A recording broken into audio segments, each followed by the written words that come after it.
Yo, what's up? Welcome to the Bionicle Inspiration Series. We spotlight mocks from across the community to inspire you, and a lot of people are asking for a Piraka episode, so here you go. Here's your episode all about the Piraka, because the Piraka was super cool, and there's a lot of different ways you can explore building them, so let's discuss some different ways you could approach revamping or building a Piraka character. So let's dive in. The very first mock that we've got today has been built by Mr. Patron, and it's called the Bully. I love the way on this mock that it's reimagined the overall face design. So it's used the Piraka canister mask. We can see on the set here that each of the canister had a mask inside it. And yeah, you could remove them. And if you found the right way to connect it, they make for a pretty good mask design. And I think it's also good too because you don't have to deal with all the kind of rubbery stuff that comes out of it, which can be good, but depending on the way you want to build your mock, it may not be appropriate or just maybe a hassle, you know? So I think it's a great idea to use that piece, but it's an even better idea to see how nicely it pairs with the Storm Beast jaw piece. Obviously, this could have appeared on any of the other beasts from the G2 wave, but specifically Storm Beast, just to say a name of the character. I love how well this pairs with that mask. It fits like way better than I would have expected it to. It just flows off of the head in the best possible way. And the idea, too, of also giving him a mohawk design using these newer wing pieces that came on some of the Ninjago sets that came out last year. I think it was last year. That's awesome. The way that, again, flows out of the mask is very unexpected, but really, really nice. So it's really impressive to see how all these different pieces are coming out of this and look like, oh yeah, those pieces were totally designed to work with that. And yet those pieces all appeared at very different times. That's absolutely insane. So a really great way of reapproaching the head design for Hakan here. It's a vastly different look, but it still feels so true to the original and the essence of the character. It's great. I do also enjoy the fact that he's got a lighter in one hand and then like a Molotov cocktail in the other. Obviously, the original set didn't have those. I don't think LEGO would ever allow that to be a weapon on a Bionicle. But I like seeing that for the weapon for one of the Piraka because it seems to fit the aesthetic very nicely. And also, I think those are just very well-built accessories that it's very obvious what they are when you immediately see them. So that's really, really cool. I also enjoy the inclusion of the Dots bracelet as a belt here with a few extra pieces added onto it for some pizzazz. It looks fantastic. And then I also enjoy the necklace that he's got and the fact that the end of it is the headpiece on one of the Jala figures from one of the System Bionicle play sets. I love that idea because it feels very appropriate that they would wear jewelry that has the, heads of the enemies that they want to take down.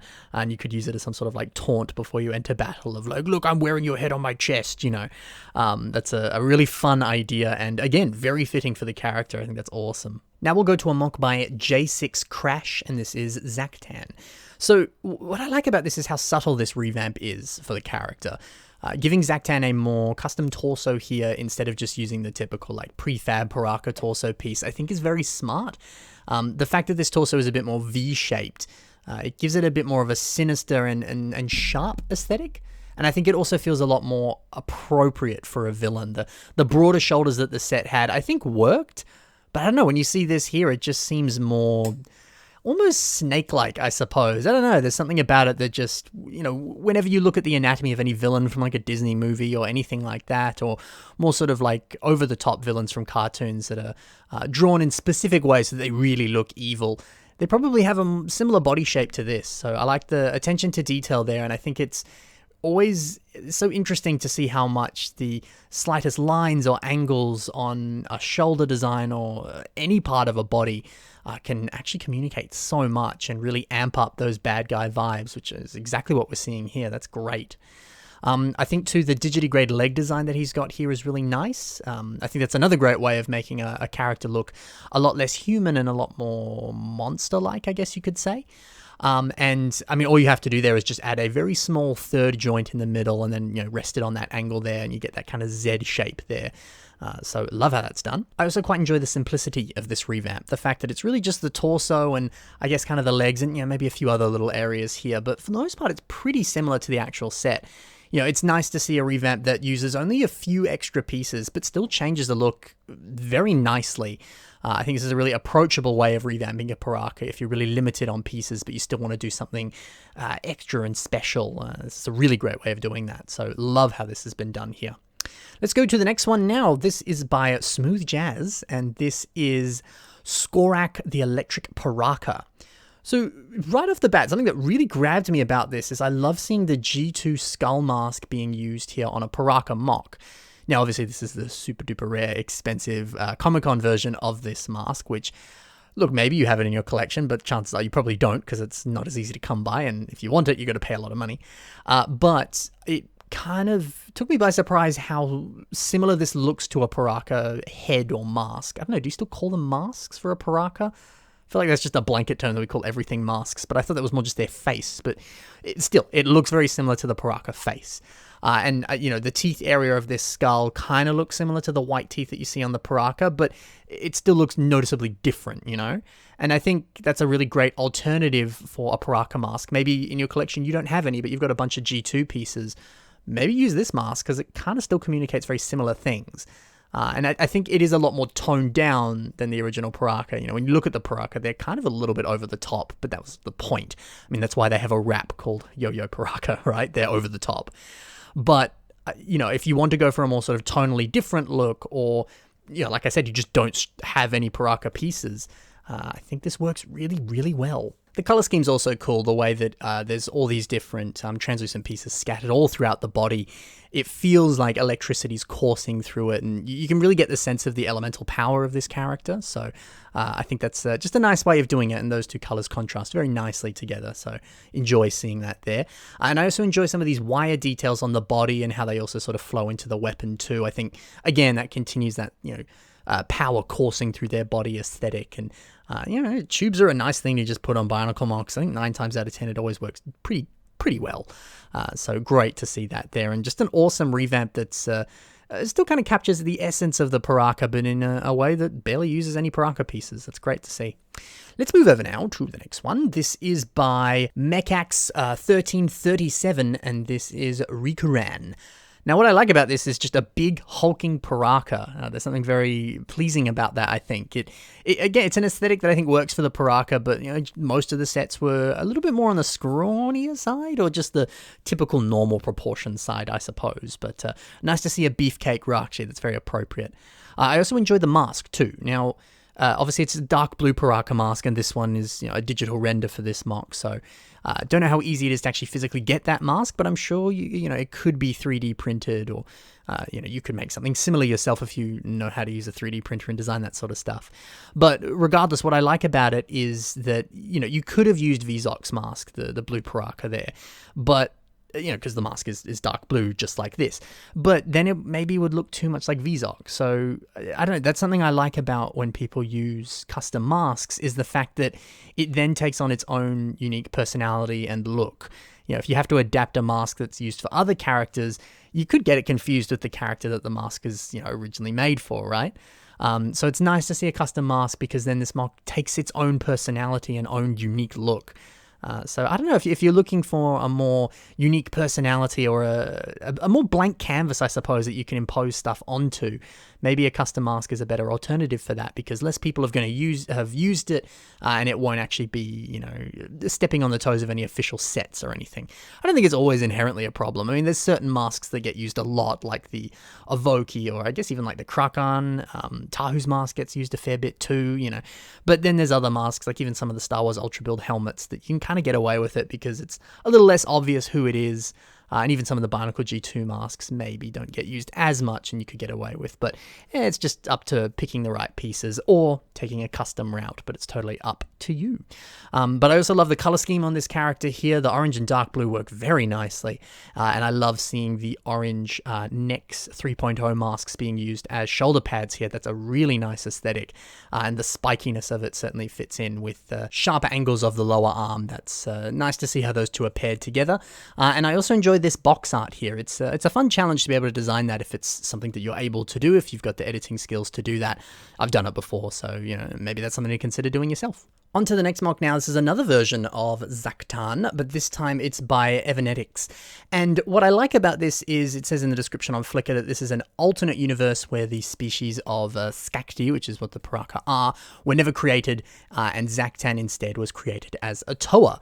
So I like that idea, and obviously if you step into weird multiverse shenanigans and alternate universes and all that sort of stuff, it opens up a lot of doors and creative possibilities and things for you to completely reimagine the looks or concepts of characters. So if that's a door you want to open, it could be a really fun way of generating ideas, and this is a great example of exactly that. Especially because we saw Zaktan before, and now here he is reimagined as a Toa. That's just cool to see. I love the idea of using the Speeder Demon mask here. Speaking before about that G2 mask being a good alternative for a Piraka mask, I think this is almost a better alternative. This one doesn't really have the teeth, so in that sense it can kind of get away more with being that of a Toa's mask. But it kind of captures the rough sort of facial structure, and the fact that there's the area open where the mouth would be, again, is reminiscent of the Piraka. So I love that there, and if you're looking for an alternative for a Piraka mask that isn't a Piraka mask, that's certainly something you could do. Also nice to see that paired with the 2 breeze masks on the shoulders. That's great to see.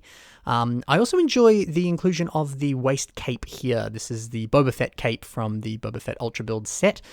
The fact that's still kind of a shade of green. It's more olive green in this sense here, but it pairs nicely with the rest of the colors, and seeing a waist cape on a Bionicle is always cool.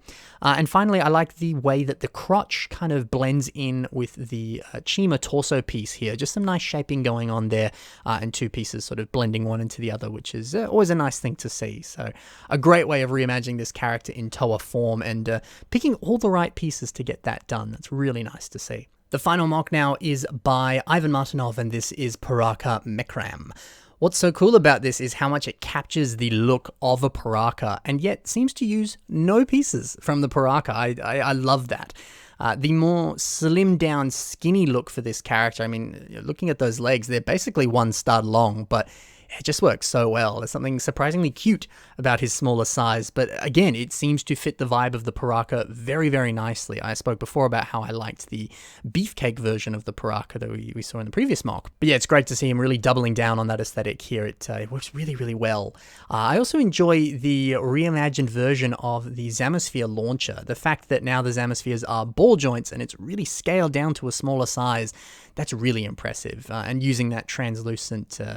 I think it is an animal tail piece on Bricklink, but it's that kind of curved piece that comes in some like friend sets and other things that you can use as ornate flourishings and decorations on castles or anything. Using that as a bit of smoke coming out of the gun there is another clever part use. That's awesome to see. While we're talking about clever part usages, I love the use of the gears as teeth. That's always a lovely design to see. And then seeing the binoculars used to house the eyes and the eyebrow too. The choice of having one eye be red and then the other one being brown there, so that one looks like the sort of furrowed eyebrow and the other looks like the eye is genius. And you could still achieve that effect with pieces that already exist. You couldn't do it in brown, and I don't actually think you could do it in red, but you could do it in magenta, tan, white, dark tan. I'm sure there's a few other colors those appear in that I'm not remembering right now. But it's a design you could still do yourself, even if you aren't doing a digital render like this. And man, it works so nicely. And again, captures the look of the Piraka's face perfectly. So I adore how that looks. And I adore this chainsaw arm that he's got going on here too. The choice to swap out one of those tread pieces for a red one so it looks like blood is also a nice inclusion. I don't know if those actually exist in red in real life, unfortunately, but you could always paint it if you really want to achieve that.